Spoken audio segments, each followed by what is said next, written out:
Hi, this is Jen Rubin, editor-in-chief of The Contrarian. I am delighted to welcome Joseph Tomás Mckellar, who is the executive director of a group that should be a household name, and that is Pico, California. It is the largest faith-based community organizing group in California, and it does marvelous work on behalf of immigrants, the poor, seeking to build a more just society and a more inclusive economy. Thank you so much for joining us on this momentous day when the first American Pope was named. Let me go back a moment to Pope Francis, who was the first Jesuit Pope. I know that you served as a Jesuit volunteer. What did he mean, and what did it mean to have a Jesuit as Pope for you? Yeah, thanks, Jen. Yeah, it's a real honor to be on the program. Thanks for having me. What a day. It's surreal to hear you say an American Pope. It's like Yes. almost an oxymoron. I guess it has been for the history of the church. But what a day, so full of hope and possibility and promise at a time where we just really need it, given the darkness in the world around us. You're right. I was a Jesuit volunteer coming out of college. I actually now serve on the board of directors of the Jesuit Volunteer Corps, and did it in many ways as a result of being the first in my family to graduate from college and having grown up in a very Mexican Catholic family.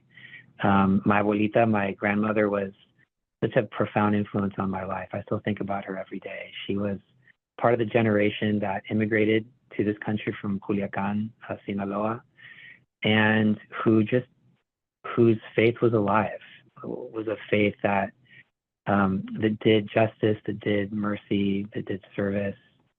I have memories of her making tamales in her kitchen and tortillas de harina from scratch and bringing them to the St. Vincent de Paul soup kitchen to feed her hungrier neighbors, or helping the poor members of our family, or volunteering in the rectory. She just exuded love and service, driven by this commitment of her faith. And so, yeah, in many ways, I credit her for my journey as not just a Catholic, but a Catholic who is dedicated so much of my life to the social teachings of the church.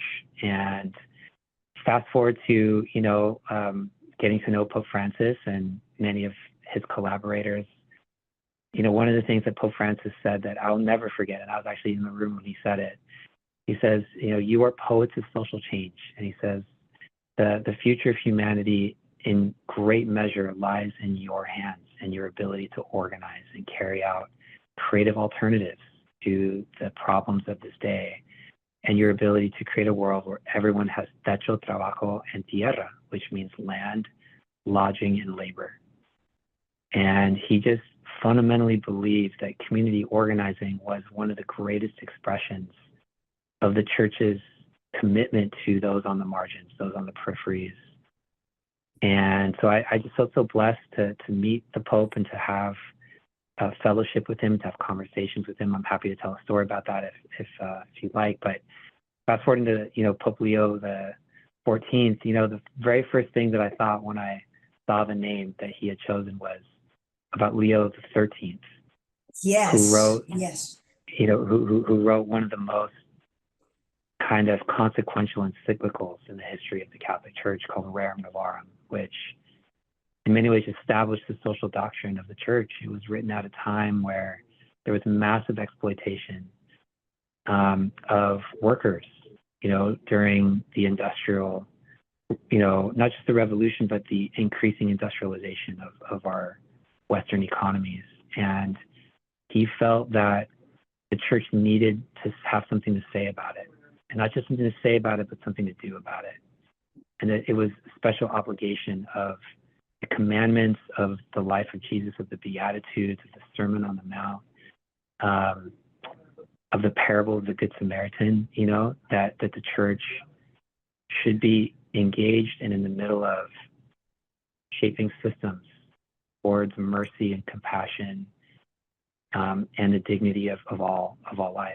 And so, yeah, so it just feels like, again, like we're in this sort of paradigmatic moment in our world where, the old world is being left behind and a new world is emerging, and the nature of that new world is still very much being contested and debated and fought over, core questions about who belongs and who matters and who deserves a share of our collective prosperity as the world's largest economy. I think Leo will continue to build upon the foundation that Pope Francis laid that says, organizing is the way. In some ways, the questions matter more than the answers, because it's people who are coming up with the questions and creating alternatives and answers to those questions. Pope Leo was known as the social pope, or the Pope of workers. If Pope Leo does carry on in that tradition, and I can't imagine that he would have chosen the name simply by accident or without reference to Leo the 13th's work. How does that infuse your work and help in your efforts to give people hope, to get them to commit to perfecting as much as possible the economy, the society, for the benefit of individuals? Well, one thing, Jen, that really struck me about Pope Leo XIV's remarks today was the amount of times he talked about building bridges. Yes. And belonging, and the need for us to more deeply encounter one another. I think that is so critical at a time of such massive polarization and division, where it just seems like everything is couched as a binary, good versus evil, right versus wrong. And yet we live in a world of paradoxes and complexities that need to be carefully discerned and addressed with courage by the bigger we, by a bigger collective of people. And one of the things that Pope Francis said that I just loved, he said so many things that I love, but one of them is he said realities are greater than ideas. He says we love people, we don't love ideas. Not to say that ideas don't matter, but I think we live in a world where an increasing number of people have an idea about the other, about the immigrant, about the poor worker, about the LGBTQ plus person, about the person with a different skin color or different country of origin, versus a real experience of encounter with them. And I think this is so important in a world that is, we're on the verge of an AI-dominated world that could very well further atomize us, further isolate us when we're already dealing with a pandemic of isolation and loneliness. The Surgeon General last year, I think, called loneliness an epidemic. And we see this in the data. I mean, there's study after study that shows how much more isolated we are than we were generations ago. Yes. And so the power of encounter and the power of proximity and the power of belonging and bridge building is such a revolutionary act. And I think that Pope Leo, the new Pope Leo, very well could be a catalyst for kind of changing the direction that we're heading in as a species, away from our true nature as social animals, as social beings who need authentic relationship to survive, to be happy, to be fulfilled, to be creative, and into one that is, much more aligned with our origin story. One of the things that really struck me was watching St. Peter's Square, and there was such a festive mood, and people from all over the world with flags and celebration, and really all over the planet, people waiting for this moment with such expectation in a world in which everything leaks, everything is known, everything is somehow by suspicion or social media.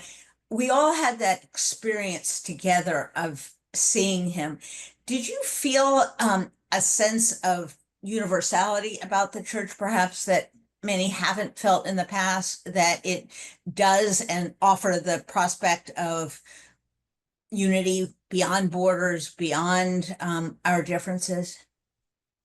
Yeah, I did. Jen, I saw what you saw as well. I saw these images of people in hopeful anticipation, you know, and in some ways, faith is about learning how to live with that hope in anticipation, in the space between the already but the not yet. Wow. Wow. It's And beautiful. I saw that. I saw that in the faces of the people on the images. And I also saw when, you know, when Leo walked out, it struck me because I was like, wait, where is the Pope? You know, which one is he? Because he was dressed more similar to the cardinals than he was Yes. to a traditional white papal cassock. But I think that was very intentional. It was the other thing I really took note of. I thought to myself, he's making a statement without even needing to say anything. What he's Yes. saying is, I want to lead in a way that is about all of us, because all Wow. of us are shepherds, all of us are sheep. And I want power with, not power over. That's what I heard him saying in the way that he chose to come out, you know, into the world. I also think people are looking for moral leadership in these times. I think Yes. we Yes. are experiencing a vacuum of moral leadership. There's such meanness and vitriol in our public discourse and in our politics today in a way that I think people are becoming immune to, maybe even indifferent to. And yet, you know, it's like, you know, there's the scripture in the Acts of the Apostles of scales falling from Paul's eyes. You know, Yes. the scales fell from us. He could see differently.